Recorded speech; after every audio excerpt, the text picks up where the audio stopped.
Et pour le coup, docteur Laurence Kaiser, qui est gynécologue, chirurgien obstétrique, lanceur d'alerte, je peux dire lanceur d'alerte aussi,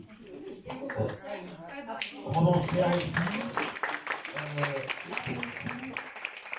Vous devez savoir ce qui se passe, parce que là, nous, notre devoir, c'est d'informer sur l'attaque contre nos enfants. Oui, alors merci beaucoup, merci Mike.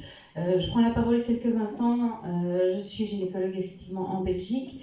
Je suis pour l'instant dans un combat effectivement avec Ariane Liran, Virginie Deavoy-Oreca et d'autres médecins, également Régis Bruno, le docteur Frédéric Goreger, qui est pédopsychiatre en Belgique.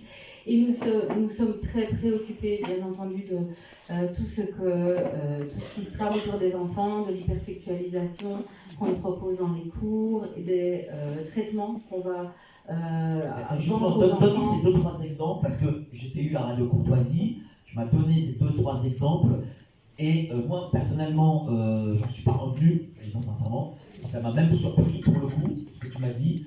Donc dis-le là à la salle, 2-3 exemples d'hypersexualisation que veut imposer l'éducation nationale aux enfants. On a vraiment le choix, parce que entre 0 et 4 ans, l'OMS dit que les enfants doivent être initiés à la masturbation infantile précoce et doivent se sentir à l'aise avec leur corps et ceux des autres, et que ça doit être accompagné par des partenaires adultes. Dans la version espagnole, Ariane Liran, elle vit en Colombie, donc elle parle couramment espagnol. Dans la version espagnole des textes de l'OMS pour l'éducation à la sexualité des enfants, ou éducation sexuelle des enfants, il est dit qu'il faut favoriser la sexualité con penetración à 6 ans. Donc, vous n'avez pas besoin de traduction, je pense. Il est également précisé par l'ONU-SIDA que nul ne peut être entravé dans son droit à jouir sexuellement, et bien entendu que ça ne peut pas être un critère par âge. Donc, si les enfants sont consentants, ils peuvent choisir un partenaire adulte. Même un partenaire enfant, ça n'irait pas. Hein. Et ça, c'est l'OMS. Il y a aussi, qu'est-ce qui se passe en Belgique actuellement ? Et en Belgique, il y a une nouvelle réforme, éducation nationale, sur les enfants. Mais quand ça arrive en Belgique, ça arrive forcément en France. Oui, bon, on voit bien que des tests sont effectués partout dans le monde et ils poussent les curseurs un petit peu à gauche, un petit peu à droite. Chez nous, nous avons le guide EVRAS, éducation à la vie relationnelle, affective et sexuelle. Je vous signale que vous avez le guide EdSens qui est pas mieux. Il est... Qu'est-ce que c'est exactement ce guide ? Donc le guide EdSens, qui est une référence apparemment pour l'éducation nationale, c'est une référence pour informer les personnes qui vont faire les animations dans les écoles. On prépare les animateurs à répondre à des questions des enfants, par exemple.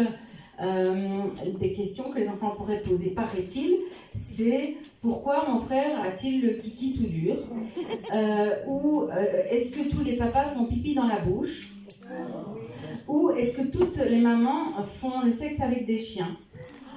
Je ne sais pas quels enfants vont penser à poser des questions pareilles. Je pense que si un enfant pose une question comme ça, il faut d'urgence alerter les services sociaux parce que c'est très très inquiétant.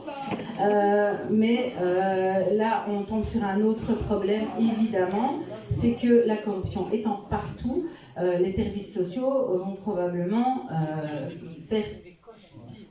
ne pas faire leur travail et peut-être même confier l'enfant aux abuseurs. Parce que c'est ce qu'on vous remonte actuellement. Il y a 97% des plaintes pour abus sexuels qui sont classées sans suite. Et ça, c'est aussi bien en Belgique qu'en France. C'est très, très, très, très grave.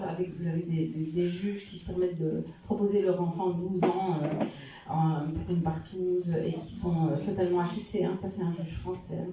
Voilà, donc je pense qu'ici, nous avons une corruption massive de tout le système, que ce soit le système éducatif, la justice, la sécurité, le système, l'économie et évidemment la médecine, et que nous allons peut-être effectivement, sans doute, nous en sortir.